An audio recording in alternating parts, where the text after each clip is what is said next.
ਸ਼ਹੀਦੀਆਂ ਦੇ ਵਿੱਚ ਡਿੱਗੇ ਖੂਨ ਦੇ ਬਦਲੇ ਇੱਕ ਇੱਕ ਕਤਰੇ ਦੇ ਬਦਲੇ ਸਾਨੂੰ ਇਹ ਖੁਸ਼ੀਆਂ ਮਿਲੀਆਂ ਨੇ, ਜੋ ਅੱਜ ਸਾਨੂੰ ਸਰਦਾਰੀਆਂ ਮਿਲੀਆਂ ਨੇ, ਜਿਹੜਾ ਅੱਜ ਅਸੀਂ ਦੁਨੀਆ ਦੇ ਵਿੱਚ ਆਨੰਦ ਮਾਣ ਰਿਹਾ, ਨਿੱਘ ਮਾਣ ਰਹੇ ਹਾਂ।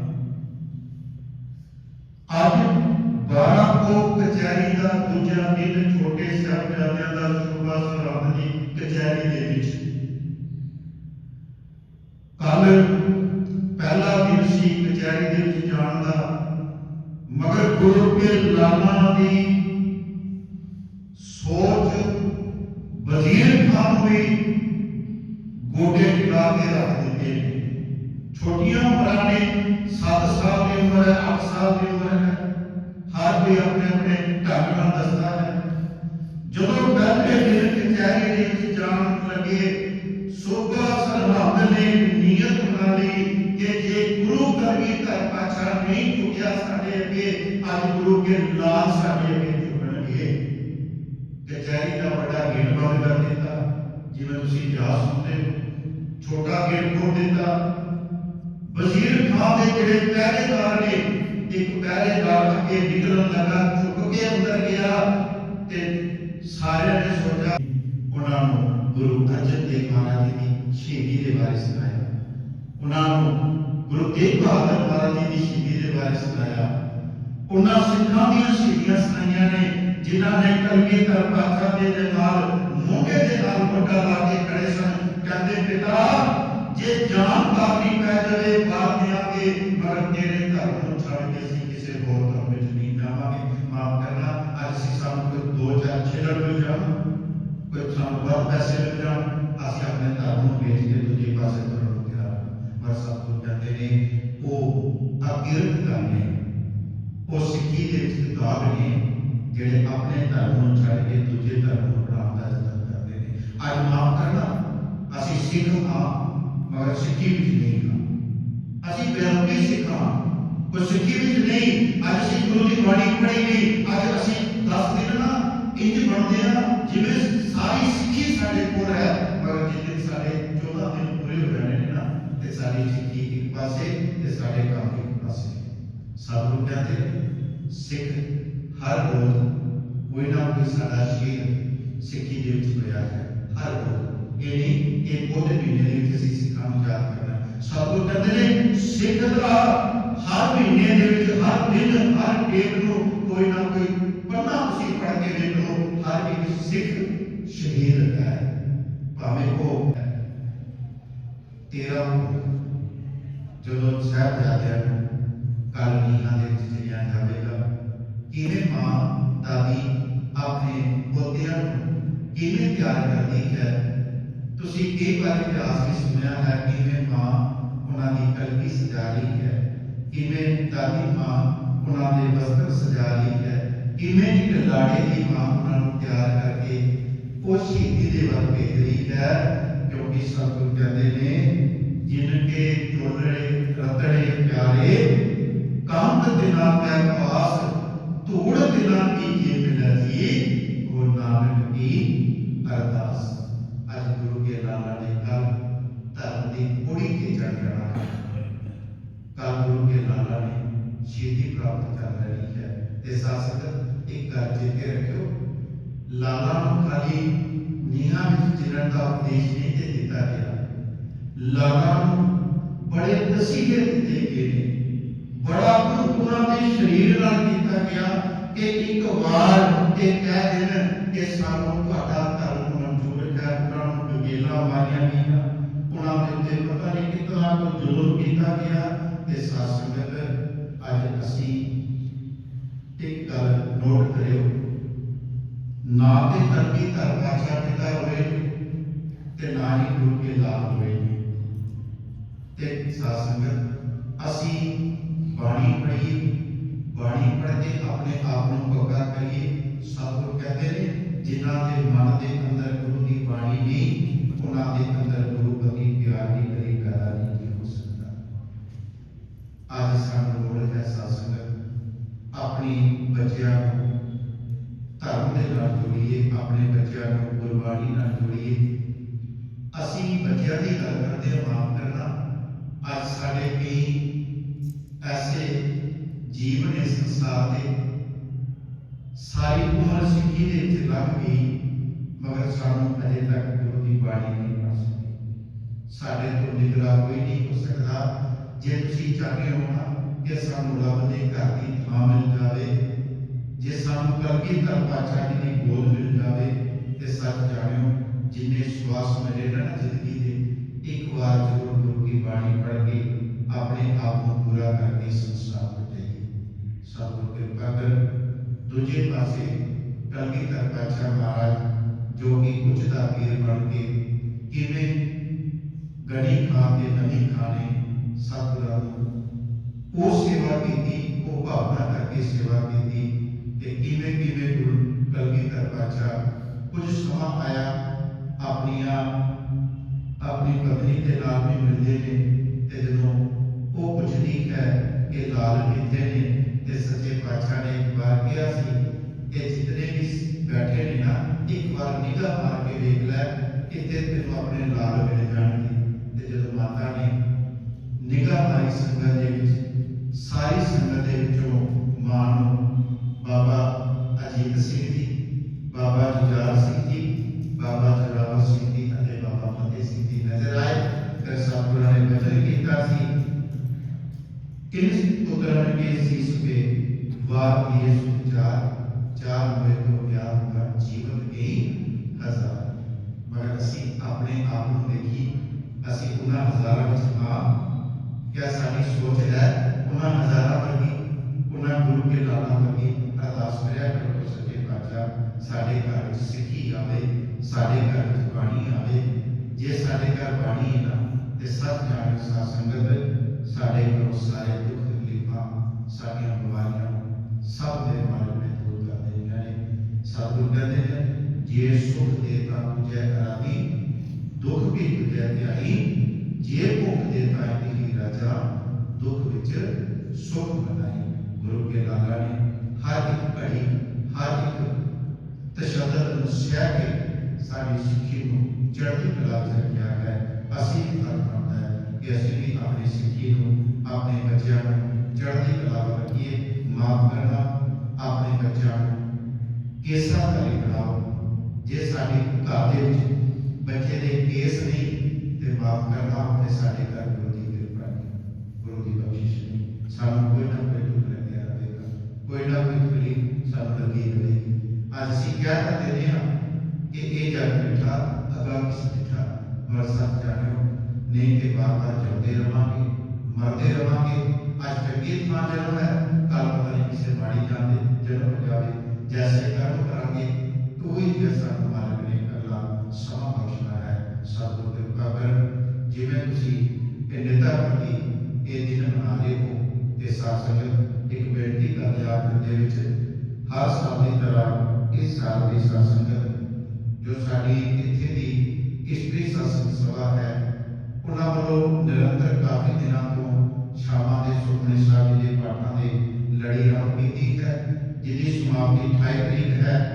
28 तरीक नूं सवेरे 11 ਤੋਂ ਲੈ के 2 बजे तक दीवान सज रहे हैं, जिहदे विच साडे विशेष तौर ते जो वीर साडे कथा करते हैं हरमीत सिंह जी जो पुलिस के भी सर्विस करते हैं, क्योंकि जब वो बोलते हैं ना तो आनंद ही आनंद आता है उन्होंने विचार सुनने का।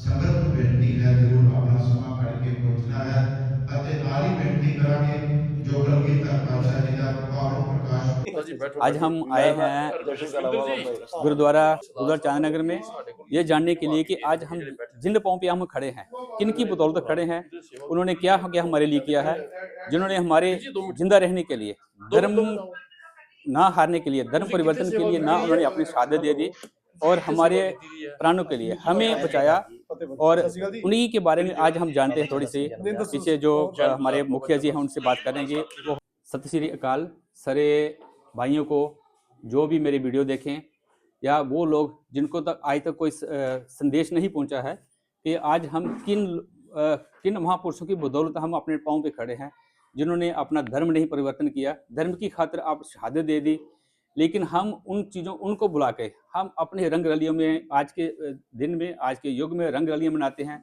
यही सोचते हैं कि या हो गया जो हो गया। अगर हम यही सोचते रहें कि हो गया सो हो गया, तो हम कभी ज़िंदगी में हम कभी नहीं बच पाएंगे। तो मेरा सबसे अनुरोध है, निवेदन है कि जो हो गया सो हो गया, उसे ना भूलें, जो हो गया उसे याद रखें, और उन्हीं के साथ साथ उनकी शहादतों को याद रखें। उनकी शहादतों के ऊपर बातचीत करने के लिए हम आज सरदार रणजीत सिंह टोहरा, प्रेसिडेंट डिस्ट्रिक्ट गुरुद्वारा प्रबंधक कमेटी जम्मू से बातचीत करने आए हैं। तो बात करते हैं। सत श्री अकाल जी। सत श्री अकाल। तो हमें आप बताएं, आप पंजाबी में बोले या हिंदी में बोले, कोई बात नहीं है।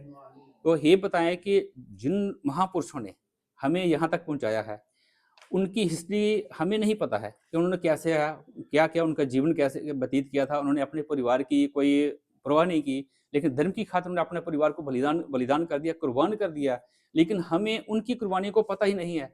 आज हम आज़ादी का दिवस मनाते हैं, बड़े बड़े दिन मनाते हैं, लेकिन उनका नहीं पता हम किन की बदौलत मनाते हैं। तो ये कहानी कहाँ से शुरू हुई थी? गुरु गोविंद सिंह जी की, और उनके 4 साहिबजादे भी शहीद हो गए, उनकी माता जी शहीद हो गई, वो खुद भी शहादत दे गए, उनके पिताजी थे उनकी भी शहादत हुई है। लेकिन क्या कारण था कि औरंगजेब ने उनको शहादत तक देने पर मजबूर किया? जी, सबसे पहले मैं आपके चैनल के सारे ही दर्शकों को गुरु की बख्शिश की हुई फतेह से सांझ करूंगा। वाहिगुरु जी का खालसा, वाहिगुरु जी की फतेह। और जो मेरे दूसरे हिंदू भाई या मुसलमान भाई, उनको नमस्कार है, आदाब है सबके लिए। सो आज आपने बड़ा ही कीमती वो सवाल किए हैं जो हमारे जहन से दूर हो चुके हैं, जिनको हम पहचान नहीं कर रहे जिसकी। तो सबसे पहले तो आप ये पूछ रहे हैं कि गुरु गोविंद सिंह पातशाह जो 10वें गुरु सिखों के हैं, उनके बलिदान क्या हैं और उन्होंने हमें समाज को देन क्या दी है। और जो आपने अपनी बात में कहा कि आज हम अगर आज़ादी का एहसास कर रहे हैं, तो उस एहसास में हम लोग उसके जो मूल कारण थे हमें इस आज़ादी तक पहुंचने के, तो ये सब आपने जो किया, तो मैं आपके साथ, आपके दर्शकों के साथ ज़रूर ये बात साझी करना चाहता हूँ कि गुरु नानक साहब जी ने जो दुनिया में ये धर्म शुरू किया, जिसको भाई गुरदास जी ने अपनी बारू में लिखा है, मारिया सिक्का जगत विच नानक निर्मल पंथ चलाया। गुरु नानक पातशाह ने एक निर्मल पंथ, निर्मल का मतलब होता है साफ सुथरा, बिल्कुल, पंथ का होता है रास्ता, बिल्कुल, जिसमें केवल एक परमात्मा तक की पहुंच गुरु नानक पातशाह ने बताई। और सारे ही माटी एक अनेक भांत कर साजी साजन हारे।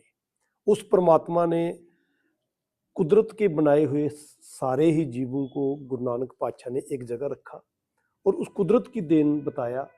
और जो समाज, जो हमने समाज बनाए अपने सोर्सेस के लिए, अपने समाज, अपने सिस्टम को चलाने के लिए, उसमें धर्म आए, अलग अलग विभिन्न धर्म आए, समाज आए, बहुत सारे तरह के लोग आए। तो उन्होंने, गुरु नानक साहब ने सबको सबका धर्म याद करवाया। उन्होंने ये बात बताई कि भाई इंसानियत का धर्म सबसे ऊंचा धर्म है, चाहे वो किसी भी मजहब का मनुष्य हो, किसी भी धर्म का मनुष्य हो, लेकिन जो इंसानियत है वो सबसे नंबर 1 पे गुरु नानक साहब ने रखी। और ह्यूमैनिटी जब 1 नंबर पे है, तो ह्यूमन राइट्स की रक्षा के लिए भी गुरु नानक के घर ने पहले दिन से ही आवाज़ उठानी शुरू की।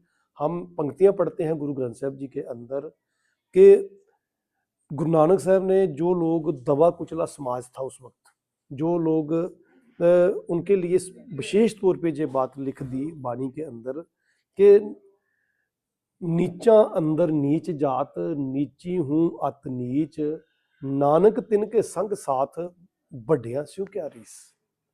कि जो ताकतवर है वो तो है, जे सकता सकते को मारे, ता मन रोस ना होई।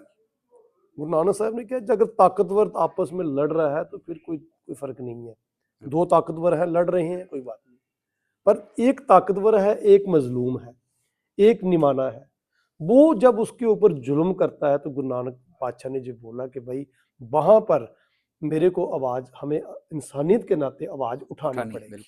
अब मैं एक इंस्टेंस से बात शुरू करनी है जो आपने पूछा है और जो मौजूदा समा हमारा चल रहा है।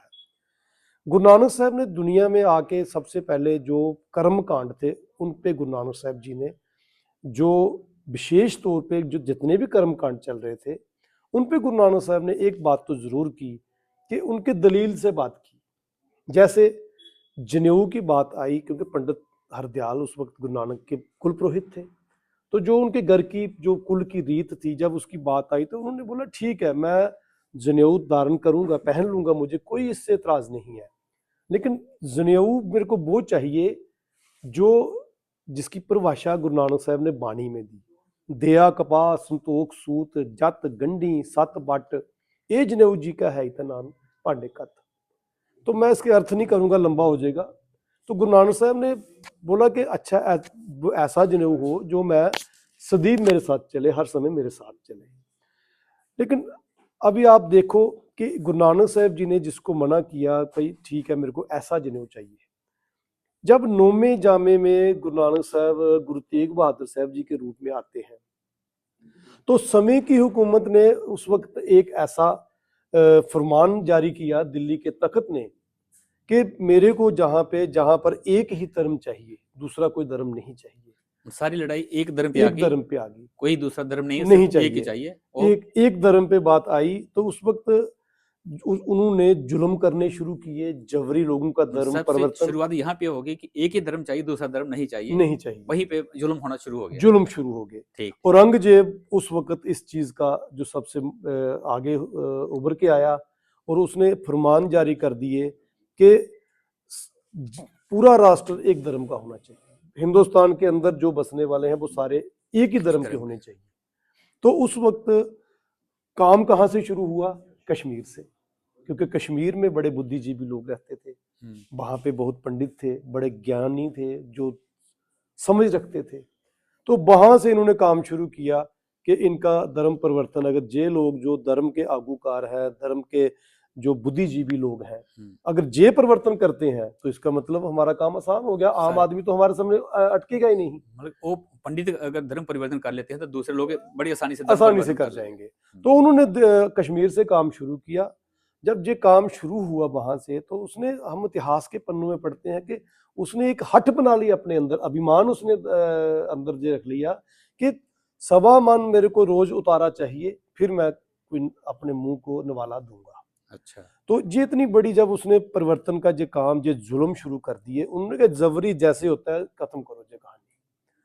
तो उस वक्त सब लोग इकट्ठे हुए। धर्म परिवर्तन करें या मरे, दो बातें थी ना, या कर लो या मर जाओ। ठीक। वैसे भी तो जब बंदा आत्मक तौर पे मर गया, क्योंकि गुरबाणी ने तो बात ही आत्मा की है। शरीर का तो एक नेचुरल फिनोमेना बताया कि जो जमना है उसने मरना भी है, जो आना है वो जाना है।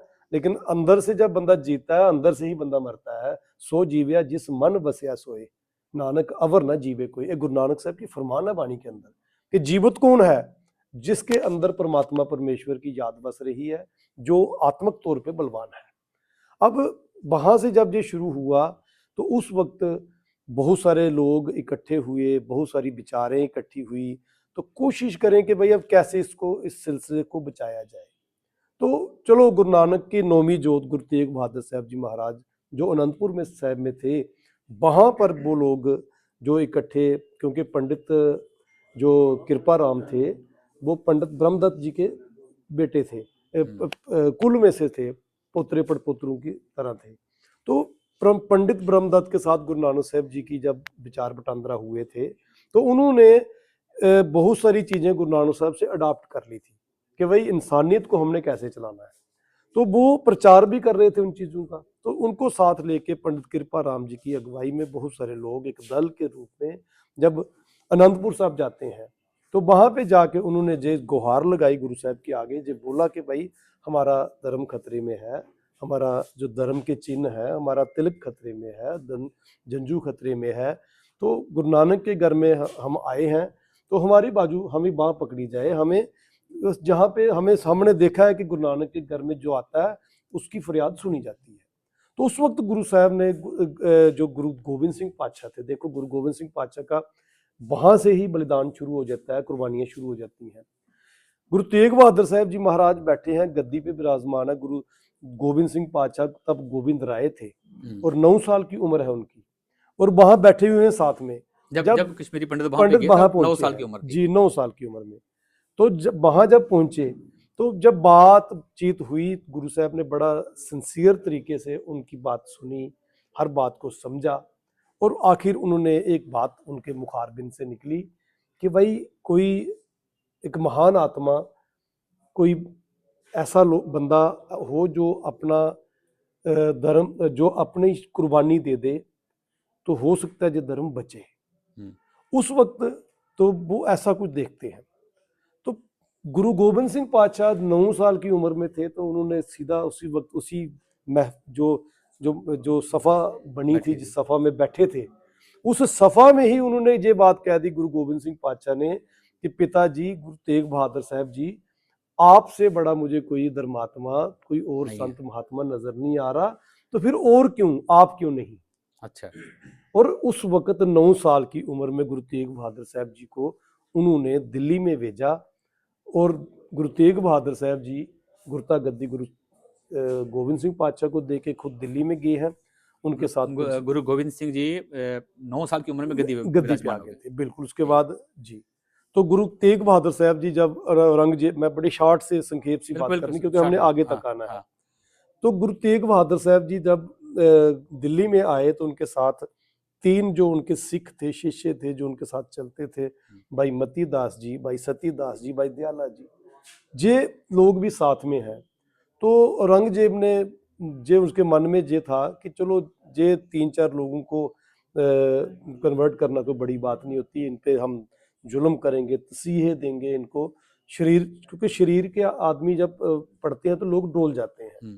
पर उसको भूल गया था वो कि गुरु अर्जन साहब जी महाराज तत्ती तवी पे बैठ के नहीं वो डोले थे, तो उन्हीं के तो वो पोतरा थे गुरु तेग बहादुर साहब जी, जो गुरु अर्जन साहब जी के पोतरा थे। अच्छा। तो भाई जिनके दादे ने शहीदी दी हो, उनको उसके लिए तो आगे ही राह खुले हुए हैं। वो शांतमयी शहादत थी वो भी। गुरु तेग बहादुर साहब जी महाराज के सामने तीनों को, भाई मती दास जी को आरे से, और भाई सती दास जी को रूह से लपेट के, और भाई दयाला जी को उबलती देग में उबाल के शहीद कर दिया गया, ताकि मनोबल टूट जाए, ये मान जाए। आखिर जब गुरु तेग बहादुर साहब जी ने बोला कि भाई ठीक है, जब उनकी बारी आई, तो उनका भी शीश धड़ से कलम कर दिया गया, उनको शहीद कर दिया गया, गुरु तेग बहादुर जी को। लेकिन उन्होंने सिद्क तो इसके लिए तो धर्म परिवर्तन नहीं किया, क्योंकि बहुत सारे तेग बहादुर सी क्रिया करी न किन्हू आन, इस संसार में आके गुरु तेग बहादुर जैसी किसी ने क्रिया नहीं करी है। इतिहास की कलमों ने बड़े खूबसूरत बोल लिखे हैं, ठीक कर फोर दलीस सिर प्रभपुर किया प्यान, तेग बहादुर सी क्रिया करी न किन्हू आन, कि धर्म हेत साका जिन किया, शीस दिया पर सिर न दिया। धर्म की खातिर उन्होंने अपना शीस दे दिया, पर जिस सिदक नहीं दिया। और मैं हैरान होता हूँ कि उस वक्त के कितना भरोसा था गुरु नानक के घर पे, कश्मीर के या दूसरे लोगों को, अपने धर्म की बागडोर गुरु तेग बहादुर को दे दी कि आप जहां भी हमें ले जाएंगे हमें मंजूर होगा। अगर उस वक्त गुरु तेग बहादुर साहब, उस जितने पंडित थे सब ने बोला जैसा आप करेंगे वैसा ये ऑथोराइज किया उनको अपना आप समर्पित कर दिया कि अगर गुरु तेग बहादुर साहब जी कर जाते हैं परिवर्तन, तो हम भी कर ईन मान लेंगे हम। लेकिन गुरु साहब ने अपने शीश का ठीक अपना शीश दे दिया, लेकिन उन धर्म की रखी कि तभी तो उनको बोलते हैं कि सृष्टि की चादर बोलते हैं उनको, हिंद की चादर भी बोलते हैं, सृष्टि की चादर भी हम उनको बोलते हैं। सो गुरु तेग बहादुर साहब जी की शहादत हुई। अब उसके बाद गुरु गोविंद सिंह पातशाह अनंतपुर साहब में है, उनके 4 साहिबजादे हुए, जब बड़े हुए, शादी हुई, आगे उनके जो परिवार बने, तो ये चीज़ जो बन गई थी ये फिर चलती रही। यही ईदगाहवास के इन्होंने जो पहाड़ी राजे थे या बाकी गवर्नर थे स्टेट्स के, सब ने मिलजुल के, तो तो ये चीजें चलती रही और आखिर एक दिन ऐसा आया कि हमारे आज जितने पहाड़ी राजा थे बाकी थे, इन्होंने सबने गुरु गोविंद सिंह जी को बड़ा बना दिया। बड़ा नहीं बड़ा बना नहीं दिया। बड़ा नहीं, मतलब एक मतलब मुखिया। इनके अगेंस्ट इन्होंने एक युद्ध, एक जंग छेड़ दी, क्योंकि दिल्ली की हुकूमत का इन पे इतना प्रेशर आ गया। नहीं, पहाड़ी राजे थे तो गुरु गोविंद सिंह को अर्पण किया उन्होंने अपने आप को, नो कि नो, जैसा आप नहीं करेंगे? नहीं नहीं, अर्पण अच्छा नहीं किया। अच्छा पहाड़ी राजू ने गुरु गोविंद सिंह पातशाह के खिलाफ जंग छेड़ी है। अच्छा। और जो अनंतपुर साहब का किला, अब जो सफरे शहादत हम हाँ, मना रहे हैं, जिसके हाँ। उपलक्ष्य में हम जहाँ बैठे हैं, हाँ तो इसके उपलक्ष्य में जब आनंदपुर साहब में गुरु गोविंद सिंह पातशाह थे, परिवार साथ में था, तो इन लोगों ने सब ने मिलके उस किले को घेर लिया है। और जितने पहाड़ी राजा थे हाँ, ये 22 सारे 22 दार के पहाड़ी राजा थे। 22,000। 22 दार के, 22 दार, हाँ, अच्छा। 22। हम्म, तो वहाँ के governor Kashmir, governor Lahore, governor Sirhind और दिल्ली का तख्त, ये सब मिलके, जो अलग अलग छोटी छोटी फौजें भी थी, इन्होंने 7 से 8 महीने का एक घेरा बना के रखा कि इनको पकड़ना है, इनको अरेस्ट करना है। मतलब उस वक्त का जो उनका प्रपोजल था। और जब मतलब जो राजा थे वो भी औरंगजेब के साथ मिल गए? बिल्कुल मिल गए जी। कारण? कारण इसके लिए तो बड़े अहम कारण है जी, क्योंकि औरंगजेब का जुल्म की जो तलवार थी, उसे डर कर, वो डराते थे पहले, जुल्म से डर कर उन्होंने उसको, जुल्म से डर। और साथ में उनके जो उनसे वो लेता था, कर टैक्सेस लेते थे जो इनसे, स्टेट से टैक्सेस, जब वो उसके भुगतान नहीं हो पाए तो वो भी एक कारण बन गए। तो ये सारी चीजें वहां पे थी, तो जिसके कारण ये सब हुआ। और एक ईर्खा भी एक चीज होती है, ईगो फैक्टर जो होते हैं। जब अनंतपुर साहब में गुरु गोविंद सिंह पातशाह एक बहुत ही बड़े अंदाज में, एक शाही अंदाज में रह रहे थे वहां पे, तो उनको ये भी महसूस हुआ कि भाई मतलब गुरु तेग बहादुर जी की शहादत के बाद वहां पे शांति से काम चल रहा था, कुछ समय थोड़ा शांति के साथ, रही लेकिन है। बाहर वालों को प्रेशर उन्होंने हाँ, फिर वो ऐसा बनना शुरू हो गया, माहौल ऐसे बनने शुरू हो गए कि वापिस यही, क्योंकि ये चीजें कहाँ से बनी, जब इनके ऊपर अब 14 जंगें वहां पे हुई हैं, आनंदपुर साहब में गुरु साहब के समय 14 जंगें हुई हैं। उनमें से 3-4 जंगें ऐसी हैं जब जो पहाड़ी राजों की सुरक्षा के लिए गुरु गोविंद सिंह पातशाह ने की है, कि जब वो उनके ऊपर जुल्म के लिए जाते थे तो उनसे टैक्सेस की मांग कर रहे थे, जहाँ मुआवजा मांगते थे, तो जबरी जब मांगते थे तब गुरु गोविंद सिंह पातशाह खड़े हुए, नहीं भाई, ये गुरु नानक के घर का असूल है कि जिसको जो भी निमाना निताना होगा, कोई भी हो, जब उसके ऊपर जुल्म होंगे तो वो घर खड़ा होगा वहां पे। तो सतगुरु जी खड़े रहे हैं वहां पे भी, लेकिन बाद में ऐसे सर्कमस्टांसिस बने ऐसे कि ये सब खड़े हुए लोग वहां से किला से बाहर निकले, जब 7 महीने से 8 महीने का जो इतिहास बोलता है घेरा रहा है, मुगल फौजें थी, सारी फौजें थी। तो इसमें बताया जाता है जैसे गूगल में सर्च करें 10 लाख सेना ने, नहीं, वो तो 10 लाख की सेना आगे आएगी जो चमकौर की गढ़ी की अच्छा है। ठीक, ठीक है, ये तो जो हम बात कर रहे हैं अभी किला छोड़ने से पहले की बात कर रहे हैं, जब किले के अंदर थे गुरु गोविंद सिंह पातशाह परिवार के साथ, सिखों के साथ थे जब।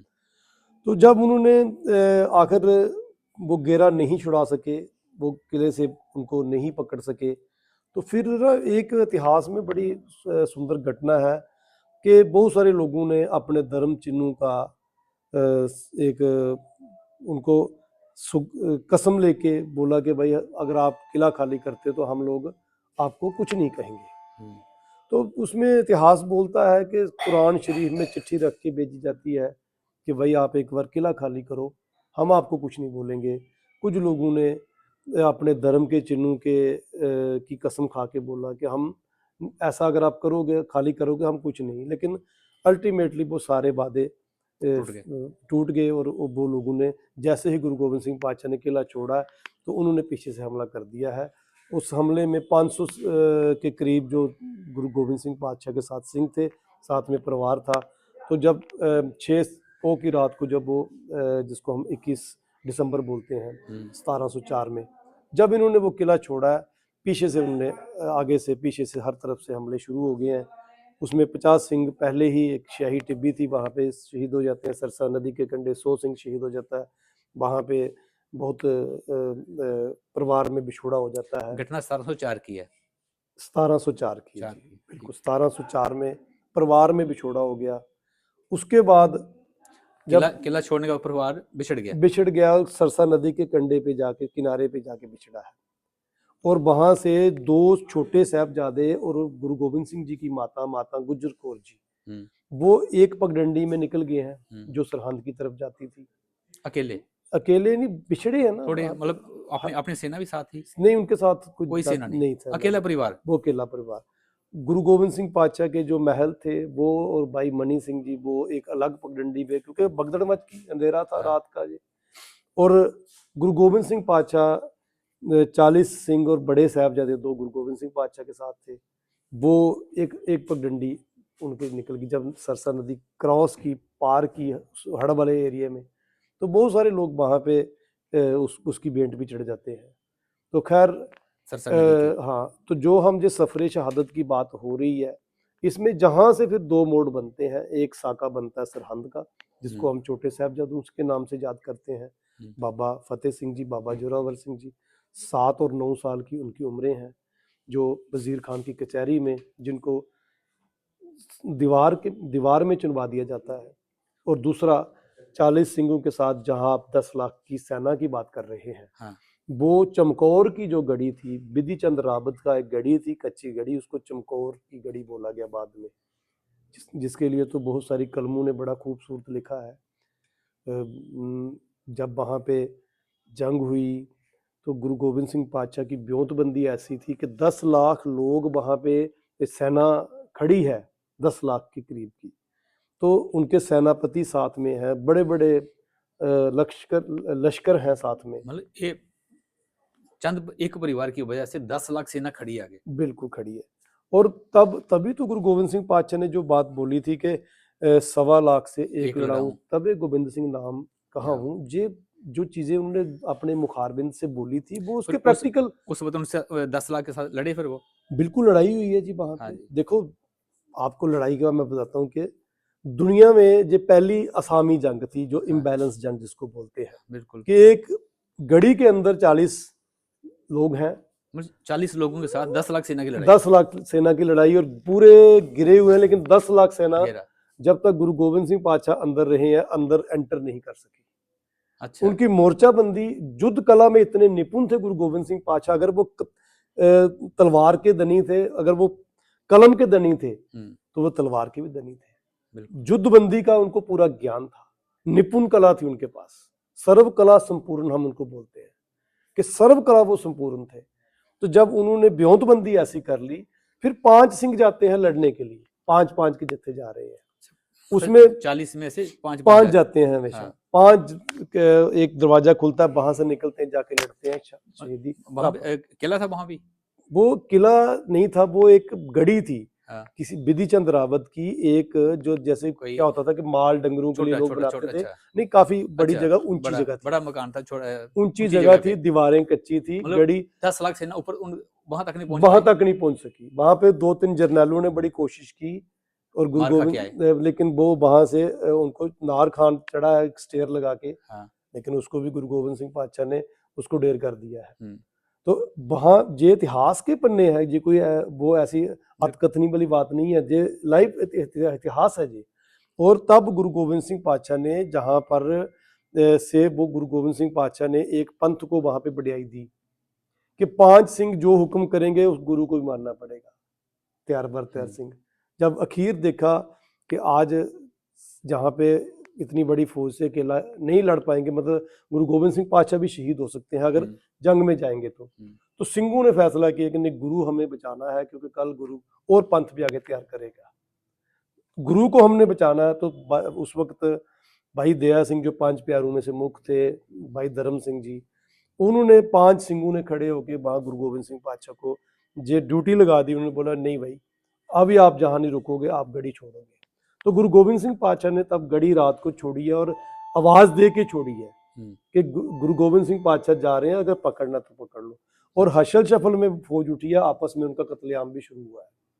तो गुरु गोविंद सिंह पातशाह का वहां से बच के निकलना गलती में नहीं, वहां पर जब जो फौज आपस में भिड़ गई, जब भिड़नी है, वो जब उनको सूरत नहीं है, वो शराब के, वो किराए पे है। अच्छा। देखो, पेमेंट वाला बंदा जो पे काम कर रहा है, अब वो फौजें क्या थी, पे होती है ना फौजियों को, तो और वहां जब गुरु गोविंद सिंह पातशाह निकले हैं तो उन्होंने आवाज मारी है, उनके भाई निकल रहा हूं मैं, आ जाओ जिसने आना। जिसने पकड़ना पकड़ लो। तो नहीं गुरु गोविंद सिंह पातशाह को पकड़ सके। 10 लाख फौज का घेरे से भी गुरु गोविंद सिंह पातशाह का निकल जाना, ये एक उनकी जीत थी, ये हार नहीं थी उनकी। ये तो जीत है, 10 लाख लोगों से और निकलना। छोटे साहब बड़े साहबजादे जहाँ पे शहादत का जाम पी जाते हैं, बाकी करीबन वहां पे 35-36 सिंह शहीद होते हैं।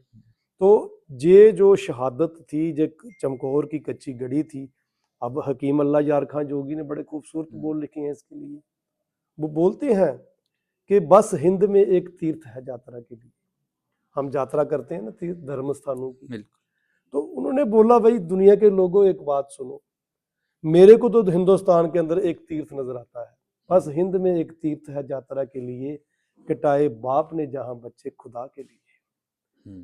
जहां पर गुरु गोविंद सिंह पातशाह ने अपने बच्चों को अपने सामने किसी के धर्म बचाने के लिए, किसी के लिए खुदा के असूलों पे चलने के लिए, मनुष्यता की राखी करने के लिए, हकों की राखी के लिए अपने बच्चे कटवा दिए। इससे बड़ा चमकौर, ये चमकौर का साका है। वहाँ भी कोई इस गुरुद्वारा वगैरह होगा? बहुत बड़े बड़ी यादें बनी हैं, बहुत बड़े बड़े इकट्ठ होते हैं, दुनिया के लोग आगे जाके। किस जगह पर? जी चमकौर आपको जी पंजाब में ही है। पंजाब में, ठीक। जी बिल्कुल। जब लगभग जो माछीवाड़ा अनंतपुर साहब से आती हाँ है पंजाब बिल्कुल, में। हाँ जी बिल्कुल, अनंतपुर साहब से राइट, जब अनंतपुर साहब तो हमारा लेफ्ट साइड में आ गया, जो हिमाचल का जो लग जाता है उसको बॉर्डर। उसके बाद जो जब हम मालवे में आगे निकलते हैं उनतरफू में, तो वहां पे ये सारा बेल्ट है बीच में, जे जहाँ गुरु गोविंद सिंह पातशाह पैदल गए हैं। अब दूसरी तरफ साका जो सरहंद का है, जहाँ पे छोटे साहबजादे शहादत का जाम पीते हैं, तो ये भी एक बड़ा बहुत बड़ा साका है कि 84 ईयर्स 84 साल की माता गुजर कौर, छोटे छोटे बालक बच्चे 7 और 9 साल बीच के में हैं। एक और आता है कि एक मूलचंद मेहरा क्या नाम था, जिसने दूध क्या नाम था, जिन्होंने दूध पिलाया था गरम? वो तो आगे की बात है, पहले हम इसमें क्या है देखो, गंगू एक रसोईया था गुरु गोविंद सिंह पातशाह के घर पे। जब माता गुजर कौर और छोटे साहबजादे वहां से निकले हैं तो कहाँ पहुंचे हैं, वो एक कुंभा माशकी था, वो माशकी मश्क पीछे बांध के पानी देता था लोगों के घरों में आगे पीछे। तो वो पानी जो था वो उसका एक बिजनेस था कि जाके दी वहां से खाना मिल गया, कुछ कर दिया, जैसा उसका काम था। तो जब वो सरसा से वो पानी भरता था, जब उसने कुंभे माशकी से उनका मिलाप हुआ इनका, तो कुंभे माशकी ने उनको अपनी एक छन बना रखी थी, वहां पे उसने छोटी सी झोंपड़ी, तो उसमें साहबजादों को और माता गुजर कौर को रखा है, क्योंकि उनको सत्कार था गुरु गोविंद सिंह पातशाह का। वहां पर एक ऐसे ही एक समय होता था, हमारे बुजुर्गों ने जगह जगह पर ये चीजें लगाई होती थी कि सेवाओं के लिए लंगर लगे होते थे, चाय पानी के लिए लोगों ने अपने छोटे छोटे बनाए होते थे। तो एक लक्ष्मी ब्राह्मणी थी एक, जो वहां पर सेवा करती थी लोगों की, आए गए की राहगीर की सेवा करती थी। जब उसको पता लगा कि कुंभे माशकी के घर गुरु गोविंद सिंह पातशाह की माता और उनके 2 साहबजादे, छोटे जो उनके साहबजादे हैं वो आए हैं, तो वो रात को कुछ खाने के लिए जो उसके पास बना था, जो दाल जो भी मसरी की दाल बोलते हैं, लहेरी की कुछ रोटी बोलते हैं, तो ये जब चीज उसको पता लगा तो उसने साहबजादों की सेवा की है, माता गुजर कौर की सेवा की है। वो लक्ष्मी ब्राह्मणी थी। हाँ। पर एक ही समाज में लोग होते हैं, क्योंकि बोलते हैं ना गुरबानी के अंदर भी है कि जो लोग उनका कोई जो लोग बुरे काम करते हैं उनका कोई धर्म मजहब नहीं होता। बिल्कुल बिल्कुल। लोभ का कोई धर्म नहीं है, बिल्कुल लोभ का कोई धर्म नहीं होता। अब वहां पर गंगू नाम का एक ब्राह्मण रसोईया था, जो कभी गुरु का गोविंद सिंह पातशाह के घर पे रसोई का काम करता था। जब वो वहां पहुंचा तो उसने बोला भी चलो मैं आपको अपने साथ अपने घर ले चलता हूँ, जब माहौल ठीक होगा तो आपको छोड़ दूंगा गुरु गोविंद सिंह पातशाह के पास। तो माता जी को पता था कि ये हमारे घर का रसोईया है, तो लेकिन उसकी जो निगाह थी वो लोभी थी, उसको पता था माता की खुर्जी में पैसे हैं या इनाम है सब। तो उसने, बड़ा संक्षेप में बात करूं, कि उसने साहबजादों को और माता गुजर कौर को, जो उसका नगर था सहेड़ी खेड़ी जिसको पिंड बोलते थे, वहां से मुरिंडे का जो वहां पे कोतवाली थी, वहां पे जानी खां मानी खां जो वहां के अहलकार थे, उनके राही इनको गिरफ्तार करवाया। फिर वो वहां से सरहंद नवाब वजीर मतलब खान जो लक्ष्मी के जो परिवार उसी ने उनको गिरफ्तार करवाया। नो, लक्ष्मी अकेली थी। अच्छा, जिसने उनको खाना हाँ खाना, वो भी ब्राह्मणी थी, पर दूसरा आदमी देखो कि जिसको पता लगा, कहीं से खबर मिली कि कुंभे माशकी के जहाँ माता गुजर को रुकी हैं, अच्छा, साहबजादे रुकी हैं, तो वो वहां पहुंचा और वहां से लेके चला गया है। उसने खबर ऊपर जाके दी है उसने जाके। अच्छा, और जब वो खबर दी तो उसने लालच ये रखा कि मुझे इनाम मिलेगा सरकारी। खैर वहां से मुरिंडे से उनको एक रात कोतवाली में रखा जाता है, उसके बाद सरहंद में लेके गया है। तो सरहंद में सबसे पहला हुक्म ये हुआ है कि उनको ऊंचे बुर्ज, जो 150 फीट का ऊंचा बुर्ज था, हाँ, जो गर्मियों में भी ठंड लगती थी इसमें, अच्छा, जब जून जुलाई की गर्मियां होती थी ना, तभी ठंड, तब भी वहां ठंड होती थी, इतनी हाइट पे था, पानी से गिरा हुआ था आगे पीछे से। उस बुर्ज में जे दिसंबर के महीने में उनको कैद किया गया है। यहाँ पर इनकी 2 रातें और तीसरे दिन इनकी शहादत होती है साहबजादों की। तो वहाँ पर इनको उस रात रखा गया है। वहाँ पर मोतीराम मेहरा ने पहली रात दूध पिलाया है साहबजादों को और माता गुजर कौर को। जब पहली रात उन्होंने दूध पिलाया, उसके बाद सुबह सरहंद की जो पता चल गया, नहीं पता तो चला, उसके बाद उनका जो परिवार था उसको ही उन्होंने पीट दिया कोल्लू में डाल के। हाँ, उसको भी तो बहुत बड़ी कीमत चुकानी पड़ी। मैं कई बार ना एक बात बोलता हूँ अपने लोगों को, अक्सर जो बोलते हैं दूध बहुत महंगा हो गया, मैं कहा भाई दूध नहीं महंगा हुआ ना, दूध का अगर मूल्य पूछना है ना तो मोतीराम मेहरा से पूछ लेना कभी जाकर, बिल्कुल, कि दूध उसको किस रेट पे पड़ा था। उसका एक गड़वा दूध, 1 किलो 1 लीटर दूध उसका पिलाया हुआ, उसको कितना महंगा पड़ा, उसके कितने परिवार को उन्होंने कैसे खत्म किया, उसके पूरा परिवार उसका खत्म कर दिया, तेल वाले कोल्लू में, हाँ बिल्कुल पीट दिया था उसको। सो ये इतिहास के पन्ने हैं। सरहंद की जो कचहरी थी सूबा सरहंद की, जिसमें नवाब बैठा था, मैंने जो पढ़ा था कि उसमें जो मोतीराम मेहरा था उसके परिवार को मजबूर किया गया, तो अभी भी तेरा मौका है तो इस्लाम कबूल कर ले। देखो वो तो उनकी प्रैक्टिस रही है, वो शहादत नहीं करना चाहते थे, वो झुकाना चाहते थे। उनका हमेशा हुकूमत का हमेशा यही, मुगलिया हुकूमत का यही एक दाव पेच रहा है कि उन बंदा को मारने के लिए मारना नहीं है, उसको शहीद नहीं करना, क्योंकि उनको लगता था कि जो लोग अपने वतन की खातिर जान देते हैं, उनके खून के उन कतरों से ही कई शहीद पैदा होते हैं, ये ऐसा वो मानते थे। तो वो ये तो कोशिश नहीं करते थे, लेकिन उनकी कोशिश होती थी उनको झुकाओ ताकि हम एग्जाम्पल सेट करें। जो छोटे 2 साहिबजादे थे उनको मजबूर किया गया, वो तो केस चला वहां पे 2 दिन केस चलता है, लेकिन साहबजादे हम कई बार ना, अभी एक हम बोलते हैं बीर, इनको साहबजादों को बीर बालक बोलते हैं। चलो ये एक बाहर तौर पे जो उनकी शारीरिक आजू थी उसको देख के हम बोल सकते हैं। जब 7 साल का बच्चा सामने होगा तो हम बच्चा ही बोलेंगे उसको, 9 साल का होगा तो उसको बच्चा ही बोलेंगे। लेकिन जो उनके काम थे वो सिख कौम ने तो उनको बाबा वाले काम थे उनके, और सिख कौम हमेशा उन बालकों की ऋणी है कि जिन्होंने उस वक्त सूबा की उस कचहरी के अंदर जो उनसे सवाल करने वाला कौन है, देखिए आप कितना अजीब एक बात है कि वहां पे जो सवाल हो रहे हैं, सवाल करने वाले कौन है जी, बड़े बड़े उम्र दराज काजी की पोस्ट, जस्टिस की पोस्ट होती थी, बिल्कुल, और काजी वहां पे सवाल कर रहे हैं, मुलाने सवाल कर रहे हैं, बड़ी सभा लगी है जहां पे अलग अलग प्रांतों के गवर्नर बैठे हुए हैं, बहुत सारे लोग बैठे हुए हैं।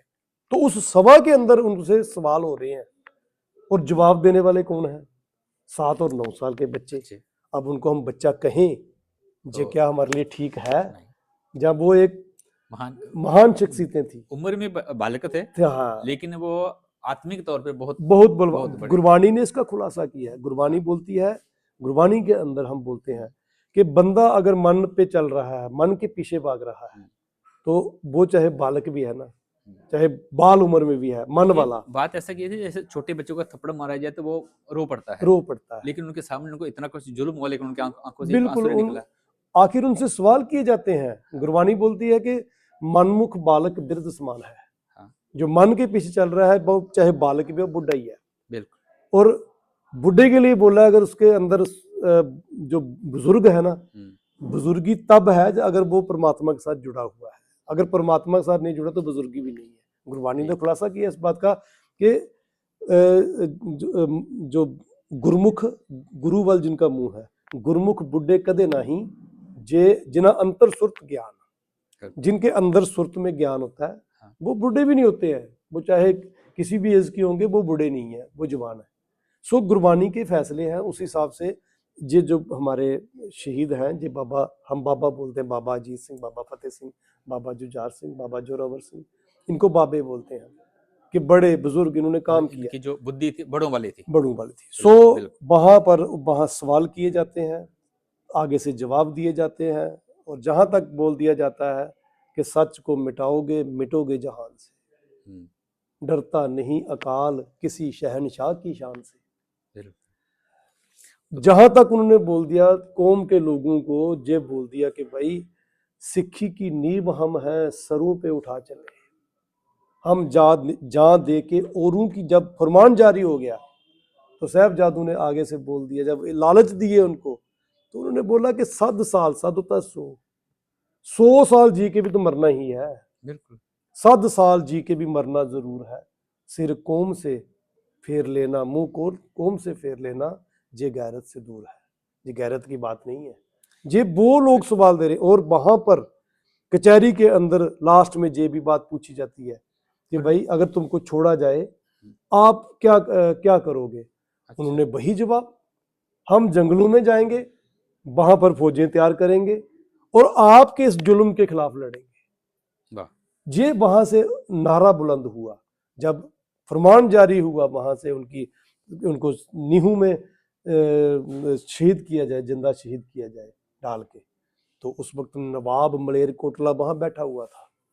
उसने बैठे हुए ने वहां पे जे आहा का नारा मारा। उनका नहीं भाई, ये बालक है, ये बच्चे हैं, इस्लाम हमें, ये शरा हमें इजाजत नहीं देती कि हम इन पे जुल्म करें।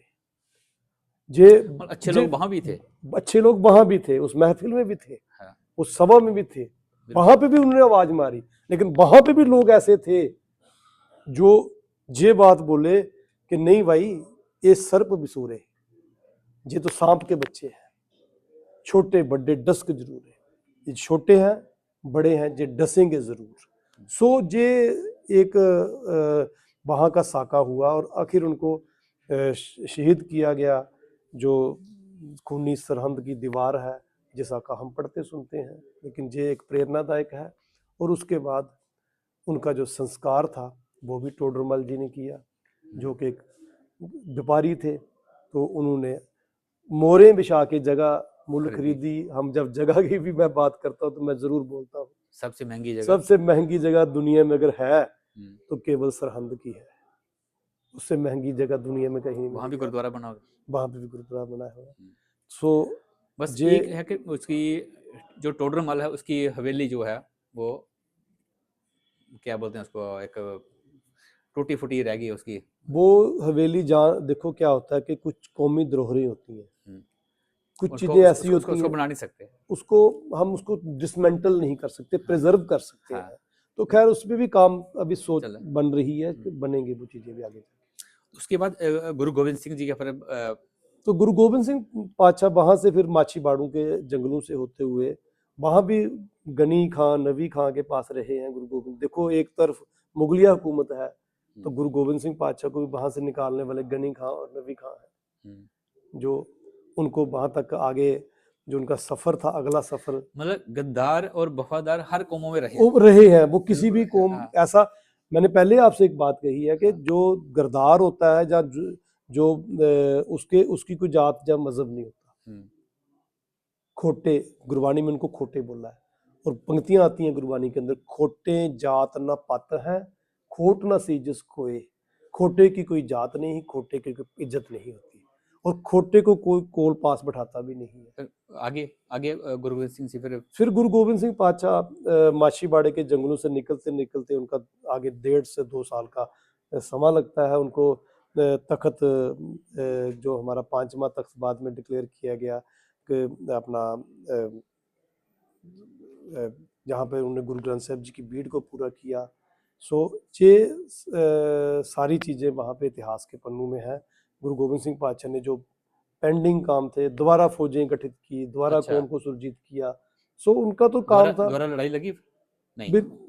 मुक्तसर के अंदर लड़ाई हुई है। अच्छा, उसके बाद भी? हाँ बिल्कुल, पीछा किया है गुरु गोविंद सिंह पातशाह को उन्होंने, लेकिन वहाँ पे भी इनको हार खानी पड़ी है। अच्छा, औरंगजेब को वहां भी हारना पड़ा? हाँ बिल्कुल, उसके बाद इनकी आपस में लड़ाई पड़ जाती है औरंगजेब के बच्चों में।